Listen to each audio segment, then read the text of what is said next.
ஐயோ மலரு ப்ளீஸ் மலரு, சொன்னா கேளு மலரு, போகாத மலரு அப்படின்னு வந்து இந்த பக்கம் அப்படியே கெஞ்சிக்கிட்டே பாக்கியராஜிக்கு என்னடா என்னடா நடந்துகிட்டு இருக்கீங்க, அவ கூட சேர்ந்து இவளும் கெட்டு போயிட்டாளா அப்படின்னு இந்த பக்கம் லட்சுமி கத்த, அம்மா நீங்க தயவு செஞ்சு பேசாம இருக்கமா அப்படின்ட்டு, அண்ணி சொல்றதை கேளுங்க அண்ணி அப்படின்னு இந்த பக்கம் சுரேஷும் கெஞ்ச, ராகவன் வந்து மலரு அப்படின்னு வந்து அப்படி குரலை ஊற்றி பேசுறது எல்லாம் நடக்கிறது கொஞ்சம் முன்னாடி தான் வந்து பார்த்தீங்கன்னா பயங்கரமான ஒரு முடிவை மலர் எடுக்கிறதுக்கு எது தள்ளுது அப்படின்னு வந்து பார்த்தா, மலர் இப்போ புலம்பி தள்ளிக்கிட்டு இருக்காங்க பாக்கியராஜ் கிட்ட. எனக்கு சுயமரியாதையே இல்லை, நான் கோவப்படாமல் வந்து இவங்க என்ன சொன்னாலும் கேட்டுக்கிட்டு இருக்கேன் அப்படின்னு சொல்லிட்டா அந்த மதி. ஆனால் மதி சொன்னதில் நியாயம் இருக்குது. அவளுக்காக நிற்கிறான், நான் எனக்காக நிற்கவே இல்லையே. எனக்காக நானும் நிற்கலை, நீங்களும் நிற்கலை, எனக்காக யாரும் நிற்க போகிறதும் இல்லை. என் குடும்பத்தில் இருக்கவங்க தான் வந்து கேட்பாங்க. இப்போ அவங்க அப்பா வந்தார், வேகமாக வந்தார், வந்து பார்த்தோன்னா உங்கள் பொண்ணை கூட்டிகிட்டு போங்க அப்படின்னா அவர் எதுவுமே பேசலை. பொண்ணை கூட்டிகிட்டு கிளம்பி போயிட்டார். நீ வாமா அப்படின்னு கூப்பிட்டு போயிட்டார். அவங்க வீட்டில் என்ன நடக்குது ஏது நடக்குதுங்கிறலாம் தெரியாது. ஆனால் தைரியமாக கூட்டிகிட்டு போகிறதுக்கு ஏன் இருக்காங்க அப்படின்னா, அவங்க வீட்டில் நாங்கள் உன்னை வச்சு பார்த்துக்குறோம் வாமா அப்படின்னு கூப்பிட்ற அளவுக்கு மலரும் இருக்கு, மதியும் இருக்கா. மதி ஒரு வேலைக்கு போகிறதுனால அவளுக்கு ஒரு சுதந்திரமும் இருக்குது. எனக்கு எதுவுமே கிடையாது, வேலையும் கிடையாது, படித்த படிப்பு வீணாக போச்சு, என் அம்மாவையும் என் தம்பியும் இந்த வீட்டுக்குள்ளே விடவே மாட்டீங்க, இவ்வளோ விஷயமும் நடந்துகிட்டு இருக்கு, கடைசியில் என்னதான் பண்ணுறது அப்படின்னு வந்து என் வாழ்க்கை இப்படி தான், என் விதி இதுதான் அப்படின்னு நேராக கிளம்பி வந்து கிச்சனுக்குள்ளே போகிறாங்க. கிச்சனுக்குள்ளே போனோன்னா வந்து மலரே மலரே அப்படின்னு ஒரு குரல் கேட்குது. என்னன்னு பார்த்தா ராகவன். ரொம்ப கடுப்பாக இருக்குது எனக்கு, ப்ரெஷர் வேறு ஏறிச்சா என்னன்னே தெரில, ஒரு மாதிரி எரிச்சலாக வருது, நீ இப்போ என்ன பண்ணு, எனக்கு வந்து ஒரு நல்ல டீ சூடாக போட்டு கொண்டு வந்து கொடு அப்படின்னு இவங்க போய் சூடு டீ வச்சுட்டு இருக்காங்க. டீ வச்சுட்டு இருக்கும் போதே மலரே மலரே அப்படின்னு சொல்லிட்டு திருப்பி ஒரு குரல் கேட்குது. என்னடா அது அப்படின்னு சொல்லிட்டு வெளில வந்து பார்த்தா உள்ளார வந்து லக்ஷ்மி கூப்பிட்றாங்க. கூப்பிட்டு இப்போ என்ன பண்ணேன், இங்கே மாமாவோட துணியெல்லாம் இருக்குது, இங்கே ஏன் துணியெல்லாம் இருக்குது, எல்லா துணியும் எடுத்து இப்போயே துவைக்க போட்டுரு அப்படின்னா, அத்தை நான் அந்த டீ போட்டுட்ருக்கேன்னா அதுக்கு இதே எடுத்து போடாமல் இருப்பியா, எடுத்து போட்டு அப்புறம் டீயை போடு அப்படின்னு எடுத்து போட்டு அங்கே போய் பார்த்தா டீ அதுக்குள்ளே பொங்க ஆரம்பிக்குது. ஐயோ அப்படின்னு சொல்லிட்டு இவங்க வேகமாக எடுத்து டீயை போட்டு கொடுக்க, என்ன டீ எப்பயும் நீ கொடுக்குற மாதிரியே இல்லை, ஒரு மாதிரி தான் இருக்குது அப்படிங்கிற மாதிரி வந்து திருப்பி ராகவன் வேற பேசுகிறார்.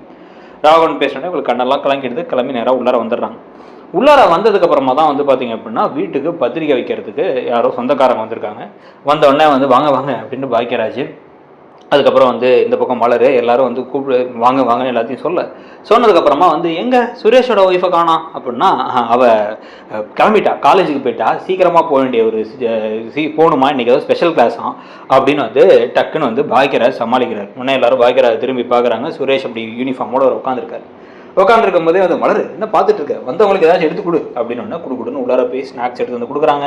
அதுக்கப்புறம் வந்து காஃபி வேணுமா டீ வேணுமான்னு கேட்டால் ஒருத்தர் காஃபிங்கிறாங்க, இன்னொருத்தவங்க டீங்கிறாங்க.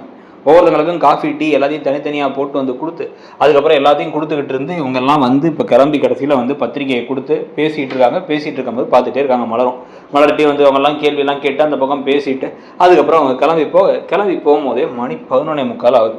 ஐயோ லேட் ஆகிடுச்சு, போய் சமைக்கணும் அப்படின்னு நேராக உள்ளார வந்து மலர் போனோடனே ஏய் சாப்பாடு ரெடி ஆகிடுச்சா அப்படின்னா, இல்லத்த இவங்க வந்த நாள் லேட் ஆகிடுச்சு, இவங்க வந்தால் உனக்கு என்ன, நீ வாயை பார்த்துக்கிட்டு இருக்கியா, இவங்க என்ன உன் சொந்தக்காரங்களா, எங்கள் சொந்தக்காரங்க தானே, உன் சொந்தக்காரங்க யாராவது வந்துட்டாலும் போய் உடனே சமைச்சிருக்க வேண்டியதானே, இப்போ எனக்கு பசிக்க ஆரம்பிச்சிருச்சு, மாமாவும் மாத்திரையை போட்டார், 1/2 மணி நேரத்துக்குள்ள சாப்பாடை ரெடி பண்ணு அப்படின்னு அவசரமாக இவங்க ரெடி பண்ணுறாங்க. ரசத்தை வச்சு அதுக்கப்புறமா கொஞ்சோண்டு வந்து ஒரு பொரியலை மட்டும் வச்சு ஒரு முட்டையை போட்டுக்கலாம் அப்படின்னு எல்லாத்தையும் போட்டு வச்சு ரெடி பண்ணி, அத்தை சாப்பாடு ரெடி அப்படின்னா சாப்பாடை கொண்டு வந்து இங்கே போய் நாங்கள் உள்ளே வந்து சாப்பிடல அப்படின்னு சொன்ன உடனே வெளில வந்து வைக்கிறாங்க. வச்ச உடனே என்னது ரசம் ஒரு பொரியல் முட்டையா, ஏன் சாம்பார் கூட வைக்க முடியலையா, நம்ம வீடு என்ன பஞ்சத்தில் இருக்கா, இல்லை எவனும் பணம் கொடுக்க மாட்டேன்ட்டானா, என்ன மலருது அப்படின்னா, இல்லை அத்தை தான் சீக்கிரம் சமைக்கணும்னு நாங்கள் லேட் ஆகிடுச்சு அவங்க வந்ததுனால அப்படின்னா, என்னதான் மலர் நீ செய்வ, வீட்டில் தான் இருக்க ஆனால் எதையும் உருப்படியாக பண்ணுறதில்ல, ஒரு சாப்பாட்டை ஒழுங்காக வைக்கிறதில்ல, அதே சமயத்தில் வந்து ரசத்தை மட்டும் வந்து வச்சுருக்க, இதுதான் அந்த மதி வந்தப்புறம் நீ கெட்டு போயிட்டியா, இல்லை ஆரம்பத்துலேருந்து வெயிட் பண்ணிக்கிட்டு இருந்தியா, அந்த மாதிரி ஒழுங்கீனம் பண்ணுறதுக்குன்னு தெரியல, வர நீ சரியில்லை அப்படின்னு சொல்லிட்டு சாப்பிட்ட மாதிரியே இல்லை, இதெல்லாம் ரசம்லாம் செரிச்சிடும், 6 மணிக்கே பசி எடுத்துரும் அப்படின்னு சொல்லிட்டு வேகமாக போய் அவங்க படுத்துக்கிறதுக்கு ரூம்குள்ளே போயிடுறாங்க. மலருக்கு அழுக வந்துட்டே இருக்கு, அவங்க எதுவுமே பேசாமல் அமைதியாகவே இருக்க.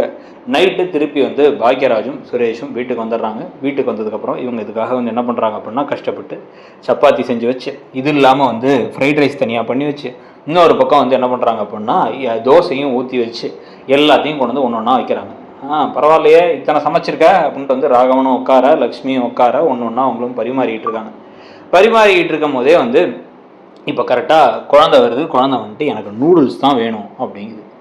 பாப்பா இங்கே இருக்கிறது தோசை ரைஸ் இருக்குது, இல்லை அப்படின்னா வந்து சப்பாத்தி இருக்குது, மூளையாக உன்னை சாப்பிடு, அம்மாவே உனக்கு ஊட்டி விடுறேன் அப்படின்னு வந்து மலர் சொன்னதுக்கப்புறம் இல்லை நான் உன்ட்ட சொன்னேன்ல எனக்கு இன்றைக்கி நூடுல்ஸ் தான் வேணும்னு காலையிலே சொல்லிட்டு போனேன்ல, ஏன் எனக்கு நூடுல்ஸ் கொடுக்கல, எனக்கு நூடுல்ஸ் தானே வேணும் அப்படின்னு வந்து சொன்ன உடனே வந்து ஏய் நான் சொல்கிறத கேட்க மாட்டியா அப்படின்னு வந்து இப்போ மலர் வந்து குழந்தைய அதட்டினோன்னு ராகவன் வந்து என்ன குழந்தைய அதட்டுற பழக்கம், அது என்ன பெருசாக கேட்டுருச்சு, ஒரு நூடுல்ஸ் கேட்குது, மாதத்தில் ஒரு நாள் தான் அது மாதிரி நூடுல்ஸ் கேட்கும், அதை உன்னை சொல்லிட்டு வேற போயிருக்கு, அதை கூட செஞ்சு வைக்க முடியல அப்படின்னா என்னதான் மலர் நீ செய்வ அந்த வீட்டில் அப்படின்னு வந்து இந்த பக்கம் லக்ஷ்மி வேறு கேட்குறாங்க. கேட்டேன்னா உங்களுக்கு ஷாக்காகி திரும்பி பார்க்க வீட்டில் அதாவது வெளியே வேலைக்கு போயிட்டு வரவங்க ஸ்கூலுக்கு போயிட்டு வர பிள்ளை அதெல்லாம் ஏதாச்சும் ஒரு காரணம் சொன்னால் பரவாயில்ல, வீட்டிலே உட்காந்துட்டு ஒரு கடைசியில் வந்து இதை கூட செய்யாமல் இருந்தால் எப்படி அப்படின்னு வந்து சொல்லிட்டு வந்து ஒரு பிள்ளைக்கு ஒரு நூடுல்ஸ் வைக்க முடியல, என்ன அம்மாவோ நீ எல்லாம் அப்படின்னு சொல்லிட்டு என்னத்தை தான் உங்கள் அம்மா ஒன்றா வளர்த்தாங்களோ அப்படின்னு வந்து திரும்பி இந்த பக்கம் திரும்பி முணுமுணுக்கிறாங்க லக்ஷ்மி. வந்த மருமக எதுவுமே சரியில்லைன்ட்டு கட்டுப்பாய் டமால்னு ஒரு சவுண்டு கேட்குது. என்னன்னு பார்த்தா செம்பு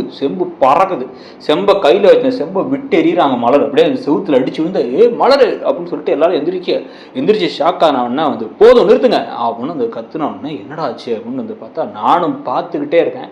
காலையில் எந்திரிச்சதுலேருந்து எத்தனை மணிக்கு எந்திரிச்சிங்க எல்லாரும்? 5 மணிக்கு எந்திரிச்சேன். 5 மணிக்கு எந்திரிச்சு மாற்றி வேலை மேலே வேலை செஞ்சுக்கிட்டே இருக்கேன். முகம் சுழிக்காம தான் இத்தனை வருஷமாக செஞ்சுக்கிட்டு இருந்தேன். ஆனால் முகத்தை சுழிச்சிருக்கணும் போல நான். உங்களுக்கு எல்லாத்தையும் செய்யலாம்னு சொல்லிட்டு பார்த்து நம்ம குடும்பம்னு செஞ்சால் மலர்கிட்ட மதிக்கிட்ட பேசின மாதிரி ஏன் டைம் பேசுறீங்களா? அதில் வேற என்ன வளர்ப்புங்கிறீங்க? ஏற்கனவே பல தடவை சொன்னதுதான், அப்போல்லாம் எனக்கு உரைக்கல. தான் குடும்பத்தை பற்றி பேசினோன்னே ஒரே வார்த்தையில் எப்படி மதி நின்னா உங்கள் வளர்ப்பு தான் சரியில்லைன்ட்டு, நீங்கள் வளர்த்த வளர்ப்பு தான் சரியில்லைன்னு எனக்கு சொல்கிறதுக்கு எவ்வளோ நாள் ஆயிருக்கணும்? இத்தனை வருஷத்தில் சொல்லாமல் இருந்ததான் நான் பண்ண தப்பு. அவள் சொன்னது கரெக்டு தான், என் சுயமரியாதை விட்டுட்டேன்.